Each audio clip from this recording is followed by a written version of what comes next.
Welcome to Street Knowledge with Chris Graham. Welcome to the show. It's Tuesday. We're talking racing news. We talk NASCAR. Rod Mullins and I, and we're going to start though with NHRA. Of course, Rod, not too long ago, was down in Bristol for the Thunder Valley Nationals, and we talked a lot of NHRA there. We got some bad news, awful news coming out of NHRA in Virginia with John Force. Rod, tell our listeners and viewers out there. For those who are kind of just signing on, maybe don't know the news, what happened with John Force this past weekend, and then let's try to get an update on his condition. John Force was racing this past weekend near Richmond at the Virginia Nationals. NHRA had returned there after, I think, about a year or two, couple of years of a layoff there. They hadn't been there. And, they've had a recent upswing almost in John Force racing. John Force has actually made it to the final round, won a championship, or at least won a particular race. And it didn't go as well for him at Bristol, I think, as maybe he had hoped it would. It took him into the semifinals before he finally got knocked out. But then out of the blue, they go this week to outside of Richmond, like I explained. He's running on Sunday afternoon. And when he comes down the stretch in his particular heat race that he is in competition with the other driver, the car right before the finish line explodes. And when it explodes, I mean, it's not just a puff and that's it. This is a fireball.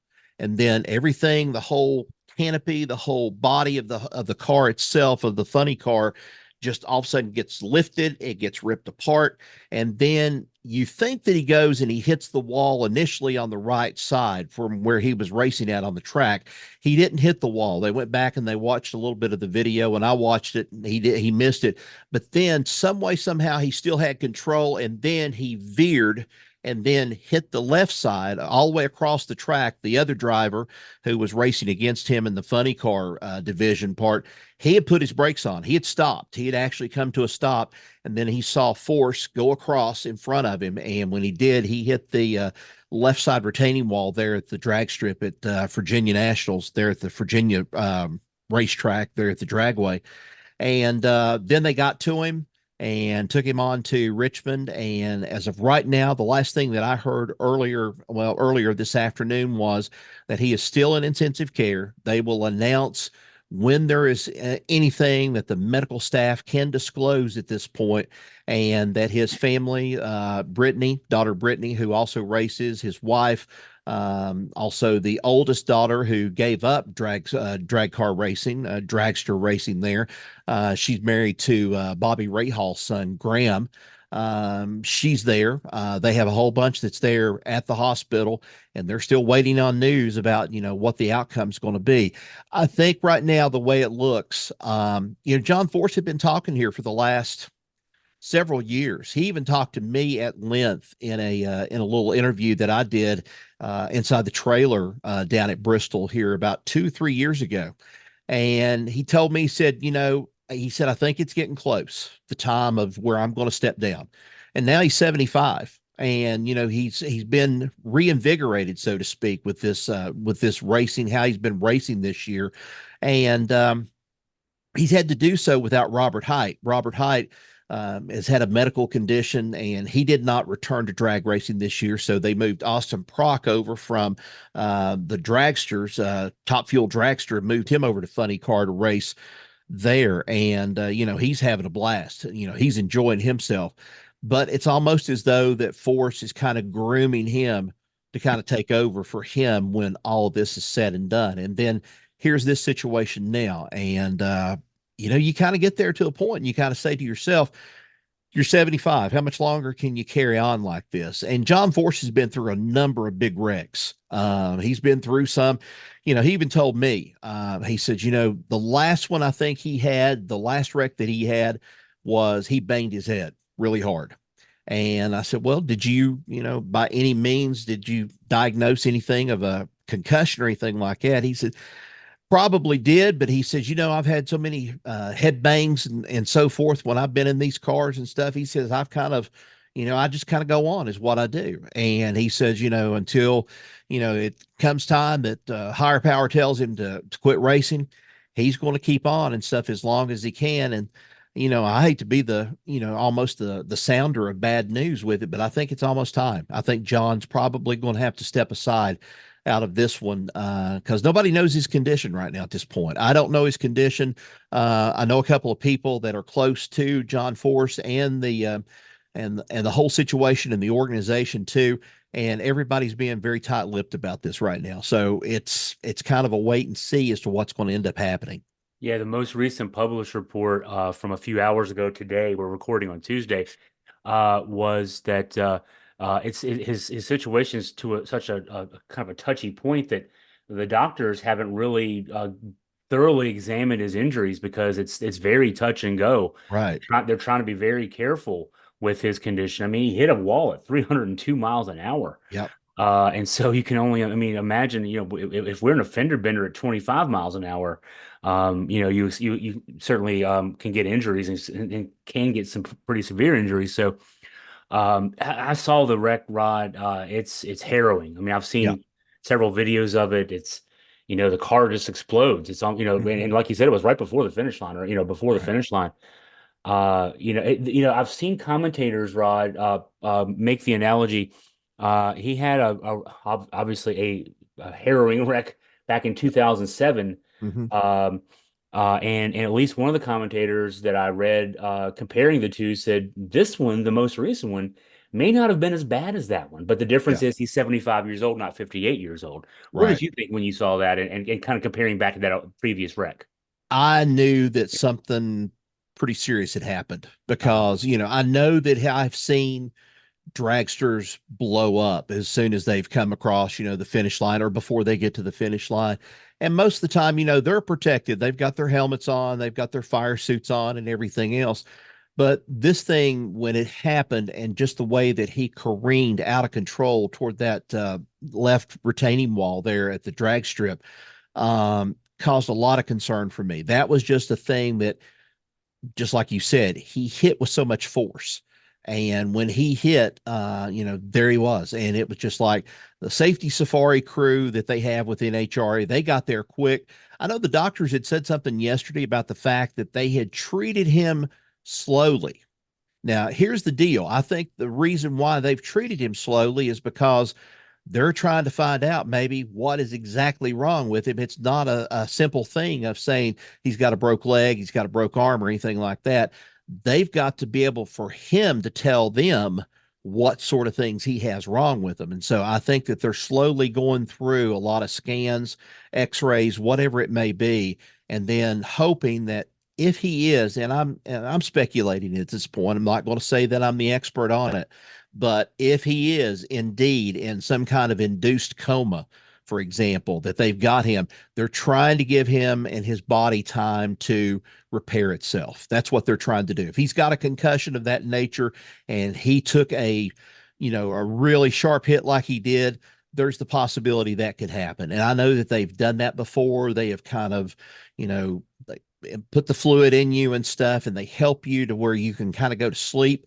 And then it's kind of like let the brain kind of heal itself or whatever the case may be. And they're closely watching this stuff. John Force is going to have some of the best doctors, around him that they could possibly have. And if they're not sure about it, they're definitely going to bring in the best is what they're going to do, or they're going to get him to a facility that can take care of him and do that. But as for right now, the family's going on. They have Norwalk coming up this weekend. And I think Brittany's going on up to Norwalk to participate there in the drags there. So it's going to be wait and see. John will probably not be racing this. And I have to say this about John. He is every bit as flamboyant, loudmouthed and everything else. But when you sit down with him and you talk with him one-on-one, I have a lot of respect for the man. I think the man has earned his dues of where he's been, how he's got there in the sport. He's probably just one of the other names besides a Bob Glidden, besides Don Prudhomme, a Don Schumacher, and all these others. Shirley Muldowney, for example, that has put the sport on the face of the map, but he's been the face of funny car drag racing for so long. And I'm sure you can remember him probably back when you were younger and stuff. He was hey, He's a pardon the force. pun. He was a force, is what he was. That's what he was. I was trying to find in the stories online about what hospital he might be in. I assume it's Right. MCV, Medical College of Virginia, Yeah. the VCU hospital, one of the best hospitals in the country. So, if this is going to happen to you, God forbid it does, but if it's going to happen to you, that you're not in a bad place to be an MCV. So, Right. um, and yeah, you're right. Take your time. I would assume they would have assessed if there's any internal injuries that would need to be immediately addressed, and it's most likely the fact that we're to be hearing that he is that the doctors are being very careful and slow in assessing probably does mean that they're looking more at the head and that kind of thing, and just making sure no rush. Hey, just let the guy Yeah. let the body do its thing and that kind of thing. So we'll definitely send prayers out to John Force and his family. It's and it happened here in Virginia. So unfortunately, all right, let's switch gears and switch gears and talk some NASCAR. Before we get to the track news with this weekend's rainy race in New Hampshire, let's talk about Chase Briscoe and some news that kind of came out of left field regarding where he's going to be riding next year. Chase who? I think that was the way that Christopher Bell reacted. It's sort of like, uh-oh, I let a secret out.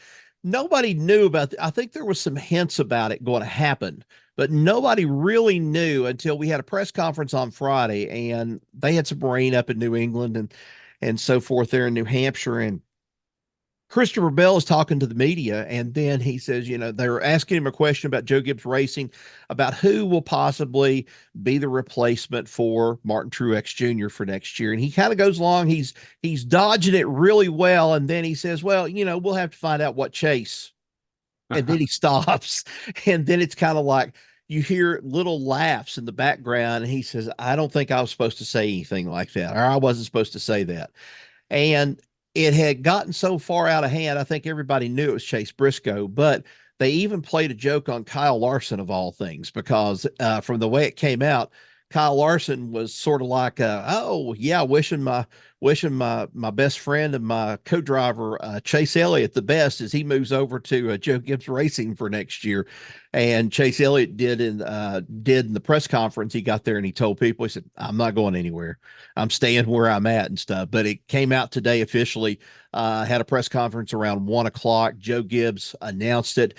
Johnny Morris with Bass Pro Shops also was in on the press conference. I had a chance to watch it live, and of all people who introduced the speakers for the press conference and also the driver was Christopher Bell. He was the speaker today, and he said, well, I've already told you guys who's going to be it. So he said, let's just go ahead and introduce him, Chase Briscoe, the next driver. And they had their press conference, and they talked about some things with it. So I thought it was a real interesting drop.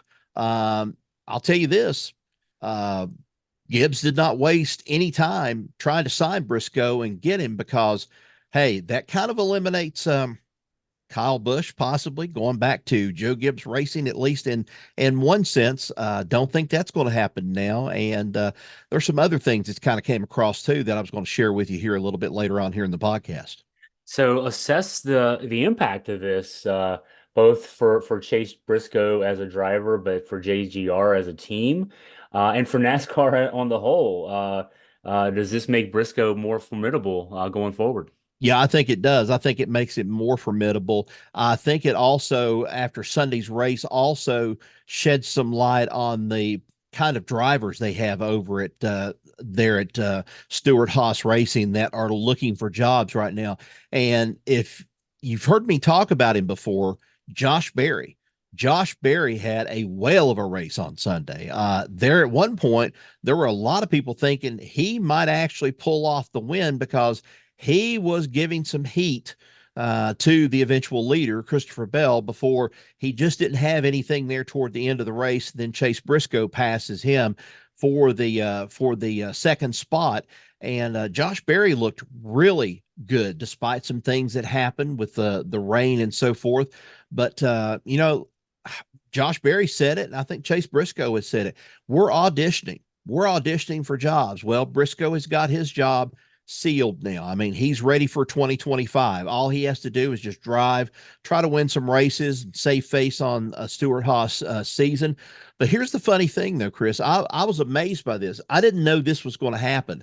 I thought Stewart-Haas Racing was going to just completely fold, but Gene Haas holds on to, the charters, at least one of the charters there. He's going to continue with the race team. That kind of surprised me. I wasn't expecting that. I kind of thought, okay, they're both going to go by the wayside. He's going to focus more on Formula One. He's going to have a car. He's going to run it on a limited basis. So we don't know who might show up in that team before it's over with. Interesting. So, all right, we talked about New Hampshire. We talked about rain. The race on Sunday, they ended up having to race the last little bit with rain tires. So, and there, I loved, of course, I didn't necessarily love the fact that they had to stop the race for so long, but there was a lot of good analysis on the broadcast about rain tires versus the regular tires. So, if you were tuned in and you didn't change channels, you might have learned something there. But Christopher Bell ends up getting the win. He swept the weekend, right? He took the Xfinity race on Saturday as well. Racing in the rain, take us into what happened there and how it all played out. Well, it wasn't COTA. It wasn't Circuit of the Americas like it was here several years ago when they had what I feel like still to this day was sort of a debacle when it came to introducing that wet weather tire, that wet tire, the tire that's got treads on it when they get out there on the track. It wasn't that much of a disappointment this time around, although I did question why NASCAR let them pit and then would not let them go and switch tires out here toward the end part of the race. That has kind of still, I don't know, it's bugged me in one way. I'm still trying to figure it out as to why this happened. I don't know, but NASCAR put the tires on. They did have a delay for, gosh, I don't know, for a couple hours at least out of it. And then they go back to racing and they're able to, it's able to go back and they're able to drive on the track with it. And it started putting a little bit of heat into the track. But here was the thing. This is something you don't necessarily see on a regular basis. You see drivers with slick tires going and trying to keep the heat inside the tire in order for stick, in order for traction and everything else. When these drivers had got through these long runs and they were, say, going 30 laps or whatever, 30 laps on these tires that really had been untested, I guess, in a group setting like they were at New Hampshire, the tires started running hot. And when they started running hot, you started seeing a kind of a disappearance of the tread to a certain degree coming across the tire itself. And then Christopher Bell started doing something that I thought was very interesting. He was driving down through water puddles almost as close to the inside retaining wall there on the front stretch to cool his tires off in order for them to get back cool again, in order to have a little bit of traction before they started heating back up again as they would go on through the race. I'll tell you, it was not a good race for Kyle Busch yesterday. Kyle Busch had a lot of problems in this race. As a matter of fact, he parked the car, and almost reminiscent of something he did while he was driving with Joe Gibbs. He just parked the car in the infield and walked away. And that was the end of it. And we've got some interesting news also to report. There's been some things going on at Richard Childress Racing. There was the hint that he might go back to Gibbs. He might go to Hendrick if he's asked or if something happened that way. Andy Petrie, who stood by as the fight ensued between Kyle Busch and Ricky Stenhouse Jr. Back several weeks ago, Andy Petrie announced today that he's retiring from overseeing competition at Richard Childress Racing. And another guy, Keith Rodden, has been named the interim competition director. That tells me that there's something going on inside of Richard Childress Racing, because Andy Petrie has been a fixture, so to speak. He's been there, and I just really don't know what happened unless there's just some kind of internal strife going on in the program, because they haven't put Kyle Busch, I think, in a good car this year. He's raced with what he's had. I think Austin Dillon has been a disappointment also. These are two drivers that should have had some sort of at least decent season so far. And now Kyle Busch is on the outside looking in as he's dropped even further in the playoff spots. Unless he comes away with a win or two here before the season's over with, he might be in danger of not making the playoffs.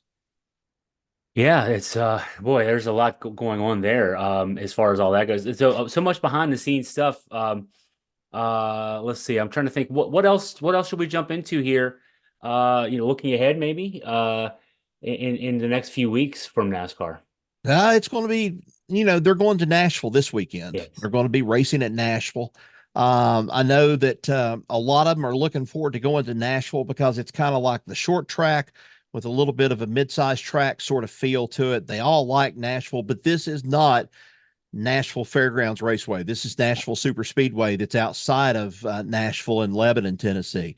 And it's a really great track from what I understand. A lot of people talk about it and say it's just a great place to race, and the drivers like it. But, it's who knows? I mean, with the way that this season is going so far, we're still kind of in a gosh, we're in a big silly season moment here is what we are. And this is going to be this way, I think, until probably a couple of weeks before the end of the season, because we're not going to know where people are going to be yet. And who knows if Kyle Busch goes and wears his welcome out with Richard Childress. If Richard Childress doesn't go and just stiff arms him and tells him you're in this team regardless of how it's supposed to be, I don't know. I don't know how it's going to go. I know that Toyotas have suddenly come to life with Christopher Bell winning these last two races. Matter of fact, he swept this past weekend. I think it was a great win for him altogether. Shows Toyota dominance, especially at New Hampshire, is what they were able to pull off. But it leaves you scratching your head wondering about some of the Hendrick drivers. Alex Bowman, his engine expired not long into the race, the course of the race as it started. And I think that was the first DNF on a Hendrick Motorsports engine. And gosh, it's been at least several years. So they haven't had an engine expire on them. And we're also going to see something else happen. And I don't know if you're familiar with this or not.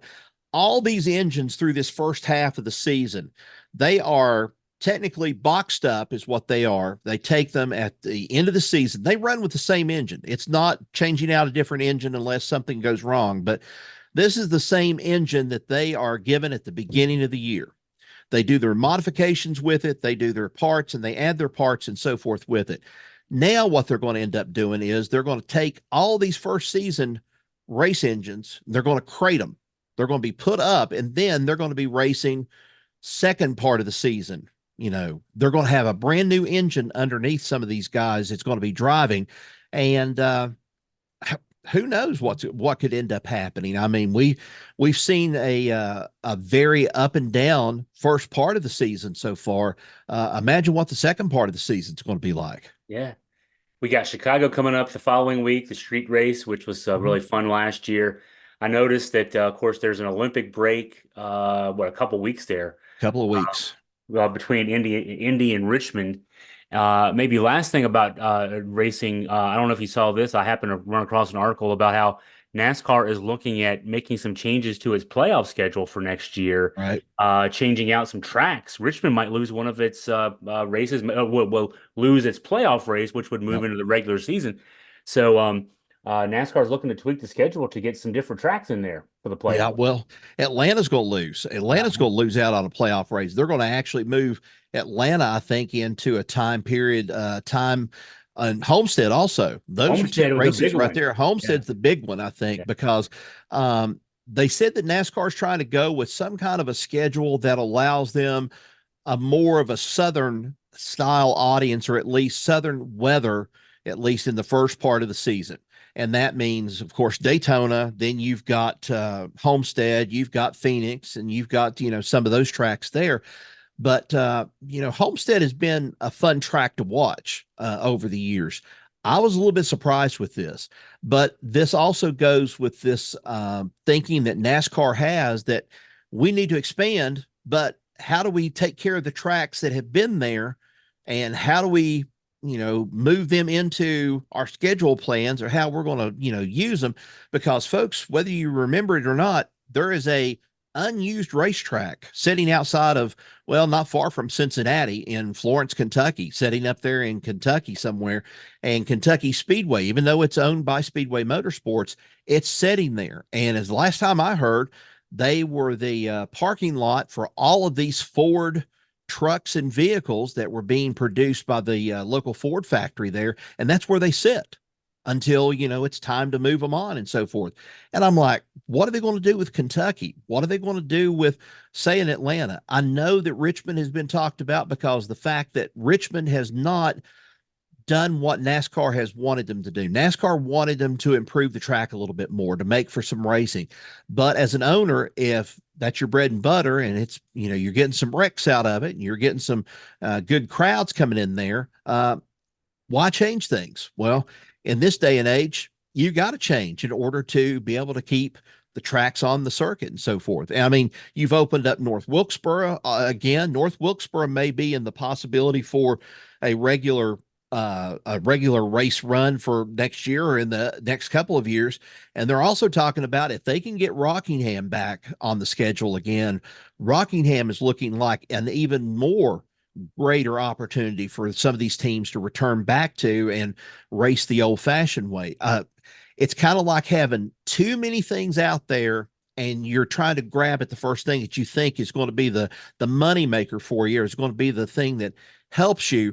But I think they're also kind of taking into consideration they may not have Chicago after next year. Even though the street race has been successful, they may lose that. They have to look at some other options, and who knows where that may go before it's before all is said and done. Because hey, look, Fontana hasn't opened back up. California, that's where they raced at before, and Fontana was supposed to be working on a short track. They demolished everything that was there. The 2-mile track that they had, they've demolished everything, was going toward a smaller track, and now it's just sitting there. No one knows if they're going to be able to finish that up or not. And so, Fontana's off the schedule, and it's going to be off the schedule for a long time. And, you got Chicagoland Speedway outside of Chicago. That's another track that's just sitting there. Nobody's using that track at all. And then you've got the big race that's going to be coming up here in several weeks, the Brickyard race. This is going to be the 30th anniversary of the Brickyard race. They're going back to the original setup, the way that they've had before on the regular Indianapolis 500 laps and the circuit and so forth. They're going to have that going, and NASCAR's hoping they're going to get some people in there, because the last few years it's not been good. And with all this heat and everything, can you imagine in July in Indianapolis and flat land up in there? It's going to be hot one way or the other. So they're hoping that things are going to improve at least a little bit by the time they get to Indianapolis and they run the Brickyard race. Absolute last thing, non-racing related. Last night, again, we're recording on Tuesday, so Monday night, Tennessee baseball wins. I didn't realize this, Rod. Tennessee baseball has been so good for so long. Yep. Their first national championship in baseball. Yeah. Last night with that 6-5 win. Yeah, over A&M. I can't believe. I mean, that program has been so good for so long. And so, yeah, since 1951. So the first one, I mean, that's a long time, outstripping our lifespan, certainly. What's the, you're down in the tri-state area. What's the sense down your way? Hearing from any Tennessee fans happy about this result? Pandemonium. I mean, people have gone crazy. I know that the news stations in the Tri-Cities down in Bristol and Kingsport, Johnson City, they decided just to pack up today and head off to Knoxville because they're going to be having their big parade. So, that's about 90 minutes or so away from the Tri-Cities, but they're going down there. They're going to carry all this stuff. I watched the last part of the game, and I'm just going to tell you, I was so impressed with Tony Vitelli. I just can't say enough about him as a coach.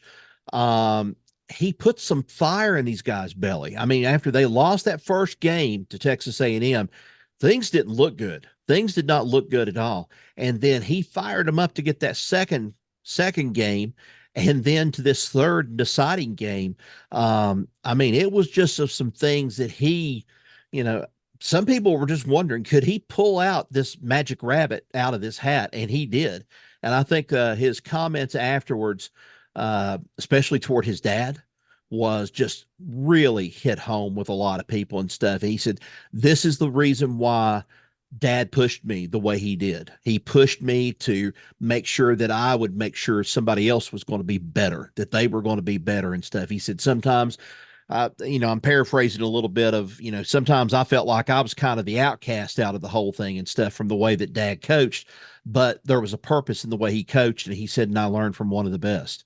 And I think it's just unreal that they had such a performance last night. It was just great. The guy that, trying to remember his last name, but he's from Johnson City, I think, and he's got the Raleigh fingers mustache. Yeah, the good mustache. Yeah. He got on there. He got in, played a little bit last night and stuff until they had their closer come in. But man, I tell you, what a game. That was just something that I was happy to see, at least for Tennessee. And I think I made a post to some people and I told them, I said, "Hey, I was pulling for Virginia through this thing, but when Virginia ended up folding up the tent and having to head back home, I'll stay with orange. It may not be the same shade of orange, but I'm going to stay with orange because to me, there's nobody else than Tennessee that's deserving of a national championship.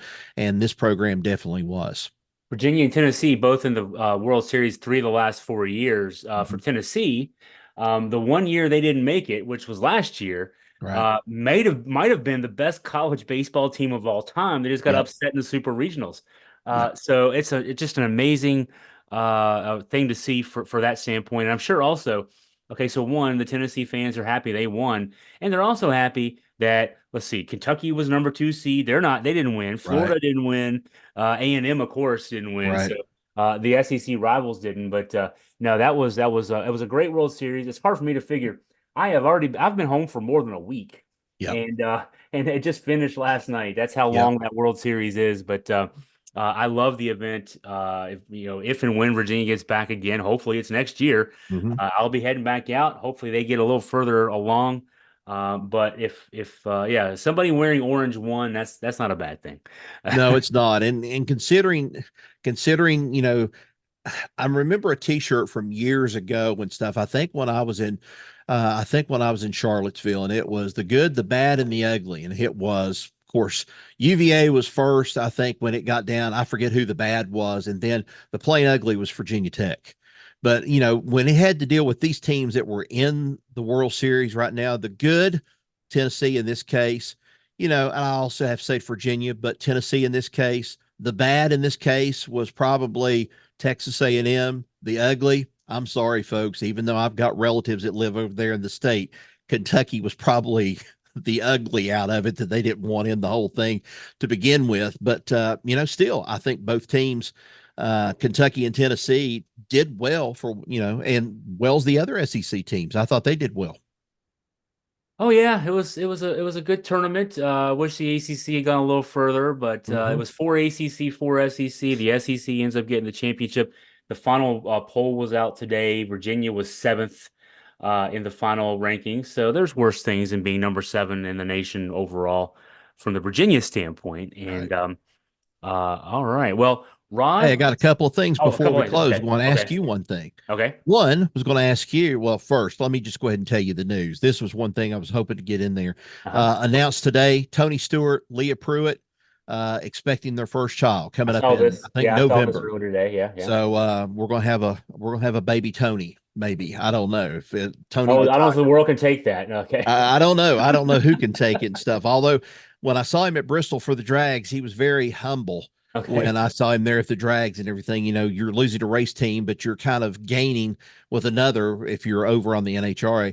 But here's the big question. Big rumor going around down here and stuff that there's going to be big changes on the horizon for the ACC coming up July 12th. They mentioned that as the doomsday day. Do you know anything about that? ACC July 12th. I do not. I'm wondering what that could be. What are you hearing? I'll give you a hint. There's some guy that's either a podcaster or somebody that's online that is saying that July 12th or July 13th, somewhere in that neighborhood, is going to be the day that it's announced that Clemson and Florida State are leaving the ACC. As soon as you said that, I typed this real quick into Google, and I'm seeing a radio host hints at July 12th being potential exit date from ACC. The longtime radio host Greg Swaim Um, I don't know what to. Let me see who Greg Swaim even is first. I've heard the name. Let's see. He is TV, radio, college scouting, and recruiting services. Yeah, I don't. So if that ends up being the case, it's going to cost a lot of money.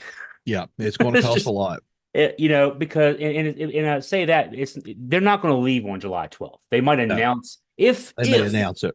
if all this happens, they would there'd be an announcement that of their intent to leave on July 12th, but they're not going to. Neither of those schools is going to leave under the current agreement for which a school can leave, which Right. is the exit fee, which is a pretty substantial. I think it's $120 million right now, just off the top. Mhm. Plus, then losing their TV monies, excuse me, for up until 2036. That's another 300 or $400 million, depending on how you calculate that. Wow. So they might announce that, but that would be just to ratchet up the litigation. Maybe trying to force the hands of the ACC to make a deal with them. Yeah. But the ACC has no incentive to make a deal with them. The Well, TV contracts are signed. So yeah, and here's the other thing too. I know a lot of people are really starting to kind of squirm down here, wondering whether or not Virginia Tech will join the Southeastern Conference, because there's stories that say that they may join the Southeastern Conference, and if they do, that's about the best place there is for them. And I've kind of said, well, there's no other place for them except the ACC right now at this point, because they're not a quote unquote Big Ten school. They're just not there if you're going to look at academics and as opposed to athletics and so forth. they couldn't join the Big Ten because they're not a Yeah, member of they the. can't join. There's that the affiliation, the American. Oh, it's the AAC or something like that. Yeah. Mm-hmm. There's a university, a consortium that you have to be a member of, and they're not a member of that. Right. You have to be a top 60 school, and they're not top 60 in the country, national university, and they're not. Um, the other thing to think about is, and I bring this up every time I talk about conference realignment. What incentive is there? This is the rhetorical question. What incentive is there for either the Big Ten or the SEC to expand? Their TV contracts are locked in now. So Right. unless there was more money being thrown at them, if they gained more schools, the SEC and the Big Ten, if they were to expand, each school would get less money. Mm-hmm. I don't know that makes any sense. And so, and from the standpoint of ESPN agreeing to the breakup of the ACC, ESPN owns the TV rights to the ACC through 2036. Right now, ESPN also owns the TV rights to the SEC. I think it's through 2030. Yep. So the ESPN would be consenting to break up a TV contract, a TV league, the ACC, to send schools and they're not all, what is it, 15? Now it's 17 or 18 when you Mm-hmm. include the three new schools. Mm-hmm. They're not all going to go to the SEC. So some of them are going to go to the Big Ten. Some are going to go to the Big 12, whose TV rights are owned by Fox, both the Big 10 and Big 12. I don't know why ESPN would say, oh, yeah, let's break up the ACC so we lose TV money. And then we got to pay them more. I don't. I Yeah, see where you're going with this. I mean, I do. I see exactly where you're going it's all with it, about the because money. it's all about the money. And the same thing, we come back full circle again, is what we started our podcast with. And that is, we're looking at the same thing with NASCAR. It's Yeah. all about money with this whole thing of the drivers, the numbers, the charters, and everything else, how much money these teams are getting and so forth. Something's going to have to change one way or the other. It's not going to change immediately, but something's going to have to break on the horizon here soon, because you got a lot of, how can you say this, unhappy campers in some places that feel like they could be doing better in different places. Who knows how this is going to all end up? From college football standpoint, because that's what's driving realignment. Other Right. sports fall in line with football. The only way to make more money in college football, I don't know that putting more schools in the SEC, more schools in the Big Ten is going to make more money for college football. The way to make more money in college football would be to expand the playoff from what has already Exactly. been expanded to. It's going to go from Yep. 4 to 12 this year. Go from 12 to 16, go from 16 to 24. That's the way to make more money. Yep. Just reshuffling the deck and putting the cards in different orders here. That's just playing solitaire with a deck of 51, to quote the Statler brothers. Yep. I don't think you're ever going to finish that game. I agree with that. So I agree with That's you a on great that. question. Now you got me. See, I hadn't seen that news, Rod. So now I got to write about this because, Okay. as you can tell, it's got me ranting here a little All bit. right, then. I just wanted to let you know, though. Hey, thanks, Rod, as always, for your time, for your Appreciate it. insight, and your questions. No problem.